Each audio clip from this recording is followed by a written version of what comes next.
Күндүн башкы окуялары 11 каналынын оосунда кыскача мазмун төмөнгүдөй. Укук коргоочулар шайлоо жабдууларынын бузулганына карата арыздар көп түшкөнүн билдиришти. Ал эми милиция баш аягы 30га жакын мыйзам бузууну аныктаган. Анткени менен шайлоочулардын 80%га чукулу конституцияны өзгөртүү боюнча референдумду колдогону айтылды. Ошол эле маалда 17 шаардагы шайлоодо социал-демократтар биринчиликти беришкен жок. Ал эми Бишкек шаары боюнча 5 партия алдыга чыкты. Ал эми шайлоого көз салган эл аралык жана жергиликтүү байкоочулар шайлоо жүрүшүнө баасын берди. Толугураак баяндоого өтөм.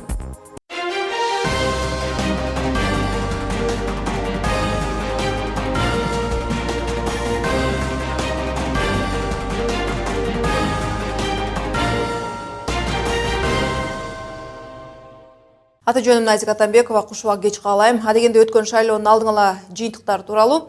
Ошентип референдумга катышкандардын 80%га жакыны баш мыйзамды өзгөртүүнү колдогону маалымдады. Бирок добуштар дагы саналып жаткандыгын бул өзгөрүшү ыктымал. Учурда конституциянын өзгөрүшүн колдогондордун добушу 95.5440 деп эсептелсе, 184.155 адам каршы добуш берген. Ал эми 51.000ден ашык бюллетень жараксыз деп табылды. Бул арада премьер Сооронбай Жээнбеков шайлоодо иштегендерге ыраазычылыгын билдирип, шайлоо таза, ачык, заманбап технологияларды колдонуу менен өткөнүн белгиледи. Бардык саясий күчтөргө өздөрүнүн оюн, максаттарын, программаларын элге жеткизгенге бирдей мына шарт түзүп берилди.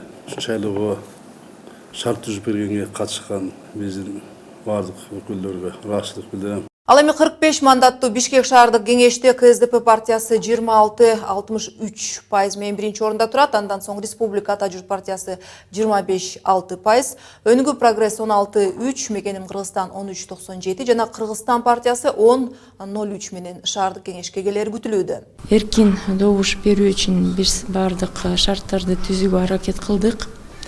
Айрым кемчиликтер болду, айрым шайлоочулар өздөрүн тизмеде табышкан жок, же участкадан идентификацияда өтпөй калды. Бул кемчиликтер боюнча биз иштейбиз. Кийинки шайлоого бул кемчиликтер болбосун деп бир иш-чараларды көрөбүз. Ошондой эле баш мыйзамды өзгөртүү боюнча өзгөрүлгөн референдум менен бир күндө өткөн жергиликтүү кеңештерге шайлоо 22 шаарда 380 айылдык аймакта өттү. Ал эми жалпысынан шайлоого келгендердин саны 1.010.438 адам деп эсептелди. Ошондой эле Бир Дүйнө Кыргызстан укук коргоо кыймылы түз байланыш аркылуу түшкөн арыздарды жарыялады. Көпчүлүк жарандар жабдуулардын жана электрондук үкөктөрдүн иштебей калганына, шайлоого катышууга керектүү документтерге байланыштуу арызданышкан. Таза шайлоо ассоциациясы Бишкек шаарындагы бир шайлоо участкаларындагы жыйынтыктарды жокко чыгарууну сунуштоодо. Ассоциациянын директору Тагир Осмоналиевдин айтымында, номер 1044 шайлоо участогунда добуштарды саноодо автомат үзгүлтүккө учураган. Ошондой эле номер 2114 участогунда идентификациялык техника иштебей калып, ак кагазды чек катары колдонгон факт катталган.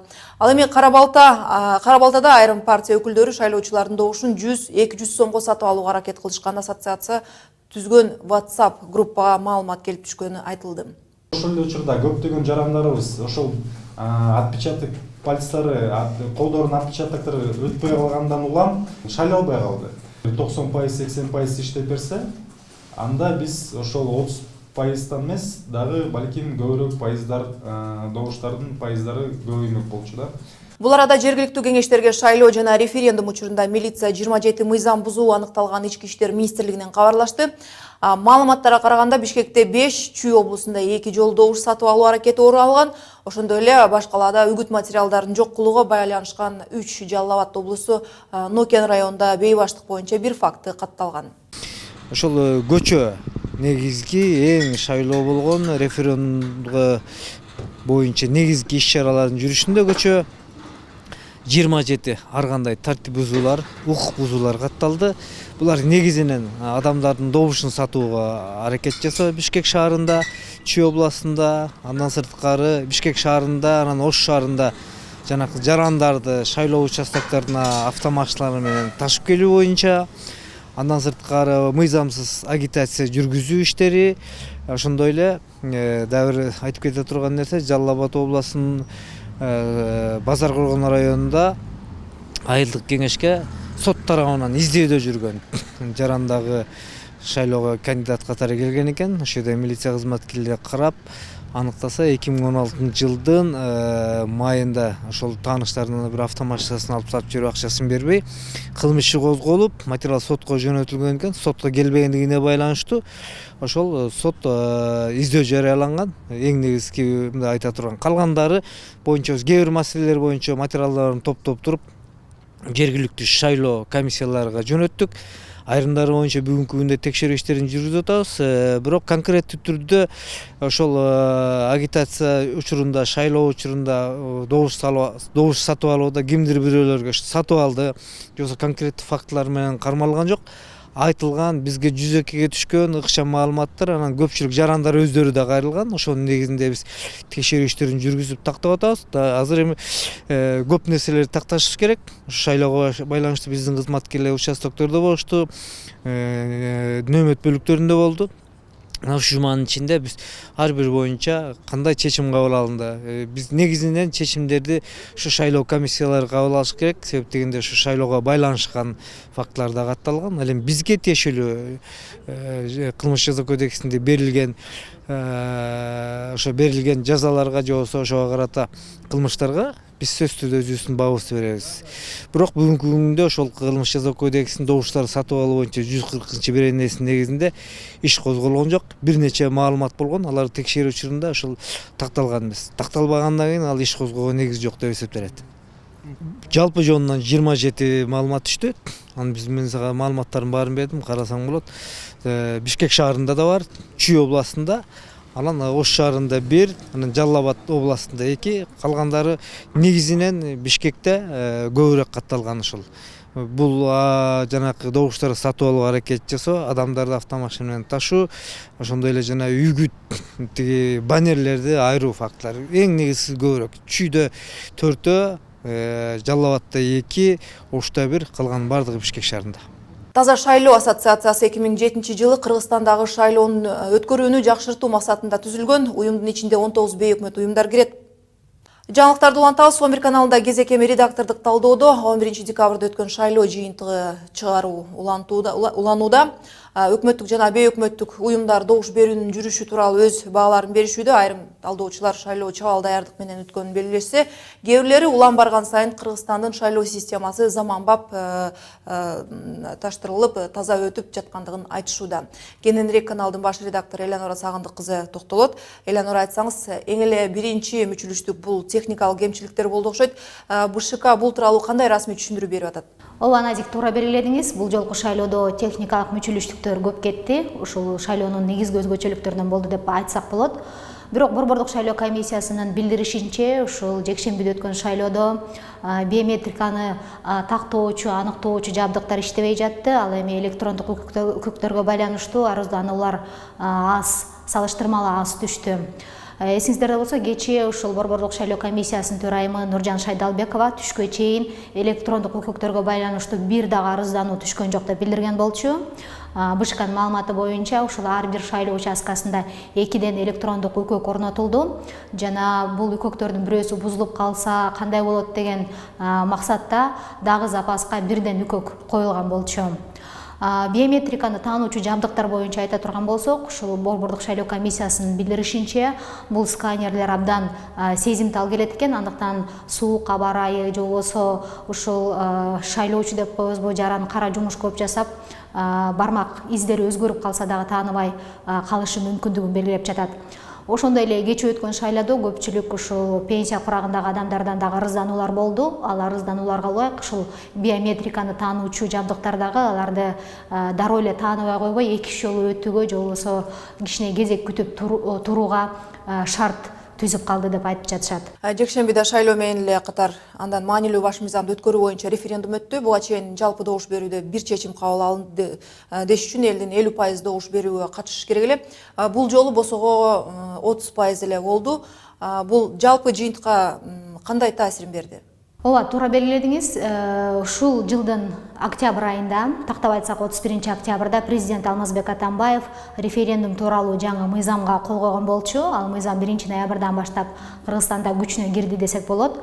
Ага чейин мыйзам долбоору 3 жолу парламентте каралып, депутаттар тарабынан жактырылган болчу. Референдум тууралуу мыйзамга жаңы толуктоолор ошол жогорку кеңеш депутаттарынын демилгеси менен ишке ашкан болчу. Жаңы мыйзамда мындан ары референдумга кандай маселелерди койсо болот жана кайсы маселелерди койсо болбойт негизги өзгөртүүлөр ушул конституцияга шайкеш келтирип киргизилген болчу.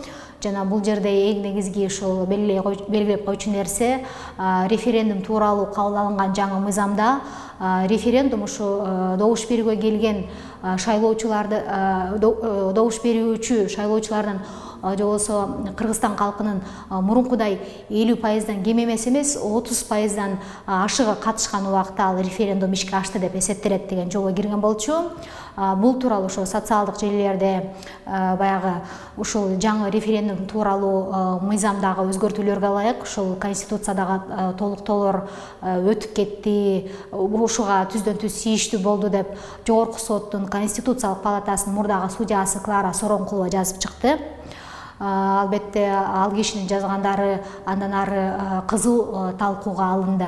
Бул жолу добуш берүүдө мыйзам бузуулар катталбай койгон жок. Аны башта айттык, бирок бул жолу тамак аш менен добуш сатып алуу аракеттери көп болду. Бул көрүнүш эмне деген кабар берет? Ооба, негизи ушул шайлоонун дагы бир өзгөчөлүгү ушул жергиликтүү кеңештерге болгон шайлоодо бул референдумга байланыштуу эмес, ушул көбүнчө партиялар атынан кайсы бир партиянын кызыкчылыгы үчүн добуш топтоо максатында адамдарга көбүрөөк баягы добуштарын сатып алуу боюнча аракеттер жасалды жана бул аракеттерде көбүнчө ушул тамак аш менен шайлоочулардын көңүлүн алуу аракети болду. Бул нерсе абдан кызык болуп турат. Ушул милициянын берген маалыматы боюнча шайлоого бир күн калганда 9 декабрда Жайыл районунда ушул кайсы бир партиянын өкүлдөрү шайлоочуларга тамак аш таратып жүргөн жеринен кармалды. Милиция күнү бүгүнкү чейин бул кайсы партия экенин ачыктап айтпай жатат. Бирок ошо милициянын берген маалыматы боюнча ушул Жайыл районуна караштуу шайлоочуларга кадимки күнүмдүк тамак аштардан тышкары сумай дейликпи, туз, кумшекер мындан тышкары ушул чипсы жана кириешкилер дагы таратылганы айтылды жана бул нерсе абдан социалдык желелерде кызуу талкууланды жана жылмаюу жаратты. Бирок ошол эле убакта айрым адамдар дагы буга өзүнүн баягы сынын берип кетти десек болот. Ал жерде ошо барган сайын шайлоочулардын добушу улам арзаныраак бааланып атат. Эми ушундай чипсы же кириешкиге чейин түшүп калды деген ойлорун айтты. Дагы бир аябай баса белгилеп кетүүчү нерсе ушул шайлоонун жүрүшүндөгү өзгөчөлүктөр тууралуу. Бул жолу Кыргызстанда өткөн ушул жалпы референдумда добуш берүүгө жана жергиликтүү кеңештерге депутаттарды шайлоодо сырттан байкоочулардан Европа жана коопсуздук жана кызматташтык уюмунун өкүлдөрү келишкен жок. Тышкы иштер министрлигинин маалыматы боюнча бул эл аралык уюм ушул тапта аталган уюмдун байкоочулары бир нече өлкөлөрдө жүргөндүгүнө байланыштуу жана каржылык маселесине байланыштуу Кыргызстанга келбей калды деп түшүндүрүшкөн. Бирок бул нерседен дагы баягы саясий негизди издеп жатышкандар бар. Мисалы эсиңиздерде болсо, быйыл күзүндө Кыргызстан менен Европадагы коопсуздук жана кызматташтык уюмунун ортосунда бир аз түшүнбөстүктөр болгон. Буга 2010 жылы Кыргызстанда болгон массалык тополоңго тиешеси бар деп айыпталган Кадыржан Батыровго ушул эл аралык абройлуу уюм анын чыгып сөз сүйлөшүүсүнө аянтча түзүп берген деген кинелер айыптоолор болгон Кыргыз бийлиги тарабынан. Жана ошонун негизинде ушул Кыргызстандын бийлик өкүлдөрү Бишкектеги ушул ЭКОКунун борбору деп аталган өкүлчүлүгүн кеңсе кылып макамын бир аз түшүрөбүз деген сөздөргө чейин барган. Андыктан ушул жолу бул эл аралык абройлуу уюмдан байкоочулар келбегендиги кайсы бир деңгээлде ушул ЭКОКунун Кыргызстанга болгон таарынычынан кабар берет деген дагы сөздөр болду. Рахмат айтам, добуш берүүдөгү өзгөчөлүктөр тууралуу сөз болду. Жаңылыктарды улантабыз. 25 жыл ичинде Конституцияны өзгөртүү боюнча 8-чи ирет өтүп жаткан референдум болду. Эми добуштардын берген кыргызстандыктардын жашоосу кандай нукка бурулат? Өздөрүнөн сурап көрдүк. Кече деген референдум өтпөдүбү? Сер номер боюнча эми берсе өзгөрөбү? Өзгөрүп кош керек деп ойлойм. Сер бардыңарбы референдумга? Ооба, барып шайлап келдик. Кыргызстандын жашоосу эми оңолобу же? Оңолот. Только элдин ниети түз болуш керек, оңолгонго аракет кылыш керек ушу. Кандай закон болбосун, мисалы үчүн конституция негизги закондор да. Ал эмне аткарылыш керек да. Аны ким аткарып атат? Эми ушул вопрос болуп атпайбы? Ну болуп туруп муну деле кабыл алалы. Эми ушул аткарылып кетеби? Демек, жаңы баш мыйзамдагы негизги өзгөрүүлөргө токтололук. Премьер-министрдин ыйгарым укуктарын күчөтүп, парламенттин бийлиги азайтылат. Судья кызматына талапкер болгондор үчүн айрым чектөөлөрдү киргизет. Мисалы, купуя кат алышуудан баш тартуу же аларды телефондогу сүйлөшүүлөрдөн тыңшоо сыяктуу чектөөлөр болушу мүмкүн. Президенттин сотторго болгон таасири жогорулайт. Ал жергиликтүү судьяларды бир жерден экинчи жерге которо алат. Кыргыз сотторунун чечимдери эл аралык уюмдардын чечимдеринен жогору туруп калат. Нике эркек жана аялдын ортосунда гана катталат. Мамлекет кыргызстандыктарды жарандыктан ажыратууга укуктуу болот. Бийликтегилер бул терроризм менен күрөшүү үчүн зарыл деп жатышат. Данышман кеңеши коомдук бирикмесинин төрагасы профессор Бердибек Жумабаевдин мына ушул өзгөртүүлөрдүн кандай натыйжалары чыгышы мүмкүндүгүн сурап көрөбүз. Куш келипсиз, Бердибек мырза. Айтсаңыз, Кыргызстандын азыркы башкы мыйзамы кандай жолго алып барат деп ойлойсуз, же болбосо өлкөнүн өнүгүүсүндө кандай жылыштар болушу мүмкүн? Менин оюмча, баш мыйзамды чын айтканда жамаачылап гана койдук да. Ал эми биздин баш мыйзам кандайдыр бир мыкты идеологияга баш ийген, мыкты мамлекеттүүлүккө баш ийген ошондой конституция болуш керек эле да. Азыркы конституциябыз болсо жамачыланып атат да. Мисалы эми туура, негизинен бул реформага кичинеден өзгөртүүгө барып атканыбызды мен туура дейм, мен колдоймун. Бирок биз муну биротоло мыктылап туруп анан чыгарышыбыз керек эле да. Керек болсо альтернативалык вариантты кошуп туруп элге салып беришибиз керек эле. Мисалы, премьер-министрдин полномочиясын, ыйгарым укуктарын күчөтүү негизи туура деп эсептейм. Анткени бизде күчтүү парламент, ошого жараша күчтүү президент болуш керек. Же болбосо күчтүү парламент, ошого жараша күчтүү премьер-министр болуш керек да. Анан экөөтөн күчтүү болуш керек. Бирөө начар болуп, бирөө күчтүү болсо да болбойт. Ошон үчүн бул өзгөчө кийинки убактарда аксап келген аткаруу бийлигинин башында турган премьер-министрдин полномочиясын жогорулатканыбыз негизи туура болду деп эсептейм. Өзгөрүүдө премьердин укуктары кеңейери айтылган. Депутат ишмерлердин кызматтары кандай убакытта сакталып калары да жазылган. Бийлик бутагындагы балансына бул кандай жагынан таасирин берет деп ойлойсуз? Менин оюмча, аткаруу бийлиги күчөтүлүп атат.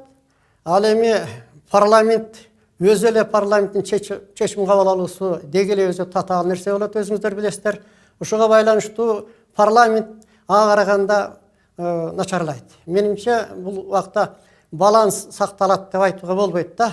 Аткаруу бийлиги күчөдү деп эсептеш керек. Бул жолку баш мыйзам 9-чу жолу өзгөртүлдү. Кыргызстандын тарыхында да мөөнөтүнө чейин кызмат кылып, анан дагы баш мыйзамды өзгөрткөн учур болгон эмес. Бул эмнеден кабар берет? Менимче бул өзү эми өзүңөр билесиңер, убактылуу өкмөттө көп дагы ийгиликтер да болду, бирок абдан чоң кемчиликтер да болду, туурабы? Менимче ошол кемчиликтерге ошо кезде иштеп калды, ошолор менен иштешип калды. Ошого байланыштуу кандайдыр бир коргонуу иретиндеги кадам болдуго деген ой бар да. Аны көрөбүз эми, бул мен только баягы божомолум болуп атат. Менин оюмча, эгерде президент мына дагы бир жыл убактысы бар эле. Эгерде конституцияны элге алып чыгып, жер-жерлерди талкуулап, мыктыласа, анда эч күнөм болбойт эле. Анан кийин азыр болсо, анын акыркы вариантында чыгарган жок. Жөн эле жамачылаган эле статьяларды көргөзүп койду бизге. Ето сайтта көргөздү. Анан кийин мындай учурда кандайдыр бир өзүнүн келечегине болгон даярдыкка деген күнөм бар. Рахмат сизге. Данышман кеңеши коомдук бирикмесинин төрагасы профессор Бердибек Жумабаев менен маектештик. 11 каналынан кетип жаткан кабарларды интернеттен да окуп туруңуз. Дарегибиз 11 чекит KG сайтында баш багыңыз. Биз болсо берүүбүздү улантабыз кийинки бөлүктө. Туркиядагы 2 теракттын жоопкерчилигин Курдистан эркиндигин шумкарлары радикалдыктоо өз мойнуна алды. Стамбулда болгон жардырууда курман болгондорго байланыштуу Атамбаев түрк президентине көңүл айтты. Русгидро Кыргызстанды эл аралык сотко бериши мүмкүн деген маалыматка карата кыргыз тарап жооп узатты. Эл аралык көз карандысыз аудит жүргүзүлүүсүнө карата Кыргызстан кандай пикирде? Улуттук адабият жумалыгы жыйынтыкталды. Иш-чара 12 декабрь белгилүү жазуучу Чыңгыз Айтматовдун туулган күнүнүн урматына арналган. Бул арада Сирия армиясы шаарларды басып алган террорчуларды орус аба чабуулдарынын жардамы менен сүрүп чыгарууну улантууда. Учурда Ислам мамлекети экстремисттик тобунун согушкерлеринин ортосунда айгышкан салгылашуулар жүрүүдө. Reuters террордук топ артиллерия жана миналанган автоунааларды колдонуп жатканын жазды. Бул арада Сириядагы адам укуктарын көзөмөлдөгөн уюм согушкерлер кайрадан Пальмиранын борборун өз карамагына алышканын маалымдоодо. Соңку 10 айдан кийин өкмөттүк күчтөр орус аба чабуулдарынын жардамы менен шаарды жихадчылардан бошоткон. Байыркы шаарды алууда Ислам мамлекети радикал уюмунун 4000 аскери тартылганын Орусиянын коргоо министрлиги билдирди. Жикчилдер шаардагы тарыхый музейдин башын алган. Дүйнө жаңылыктарын улантабыз. Туркиядагы 2 теракттын жоопкерчилигин Курдстан эркиндигинин шумкарлары радикалдыктоо өз мойнуна алды. Стамбулда болгон жардырууда курман болгондорго байланыштуу Атамбаев түрк президентине көңүл айтты. Акыркы маалыматтарга караганда 10 декабрда болгон жардырууларда 38 адам каза болгон, алардын 30-у полиция кызматкерлери болчу. Кыргызстандын тышкы иштер министрлигинин маалыматына караганда Туркиядагы терактта курман болгон же жабыркаган кыргызстандыктар жок. Ал эми жардырууну уюштурган топтун берген маалыматында алар негизи бута катары түрк элин эсептебегенин айткан. Түрк бийлигине жана каза болгондордун жакындарына көңүл айткан Бириккен Улуттар уюмунун УДА ишке ашырылган жардырууларды сындады. Русгидро Кыргызстанды эл аралык сотко бериши мүмкүн деген маалыматка карата кыргыз тарап жооп узатты. Билдирмеде Орусия тарап ГЭСке байланыштуу кандайдыр бир комментарий берүүдөн карманууга, маселени чечүү үчүн сүйлөшүү жолуна баруу туура болору айтылат. Ошондой эле улуттук энергохолдинг эл аралык көз карандысыз аудит жүргүзүлүүсүн талап кылуусуна Кыргызстан каршы экени айтылды. Эске салсак, Орусиялык ишкана Кыргызстанга каршы доо арыз менен эл аралык арбитражга кайрыла тургандыгын айрым маалымат булактар жазып чыгышкан. Башында каржылык жагын моюнга алган Орусия менен Кыргызстан жогорку Нарын Каскадын жана Камбар ата 1 ГЭСин куруу боюнча макулдашуу быйыл жокко чыгарылган. Маалыматта айтылгандай, бул жаатта эл аралык көз карандысыз аудиттин жыйынтыгы чыккандан кийин Кыргызстан Орусия компенсация төлөп берүү маселесин кароого даяр экени айтылды. Башка кабарлардан 12 декабрь белгилүү жазуучу Чыңгыз Айтматовдун туулган күнүнүн урматына арналган Кыргызстанда улуттук адабият күнү белгиленди. Бир апта бою улуттук адабият жумалыгы уюштурулуп, акын жазуучулар менен жолугушуулар, адабий кечелер, балдар китептерине арналган жарманке, республика боюнча башталгыч класстардын окуучуларынын арасында бирге китеп окуйбуз аттуу акция, жомок каармандардын сүрөттөрүн тартуу боюнча сынак өттү. Ошондой эле бул иш-чаралар Айтматовдун эстелигине гүл коюу менен аяктады. Мындан башка каладагы Бишкек парк сода борборунда 100гө чукул жаштар флешмоб өткөрүштү. Залкар жазуучу Чыңгыз Айтматовдун арабызда болгондо 88 жашка толмок. Улуу жазуучу 2008 жылдын 10 июнунда пневмония оорусунун кесепетинен көз жумган. Кабарлардын соңу болду. Мен Назика Атамбекова сиздер менен эртеңки чейин коштошом. Кечиңиздер жакшы маанайда улансын.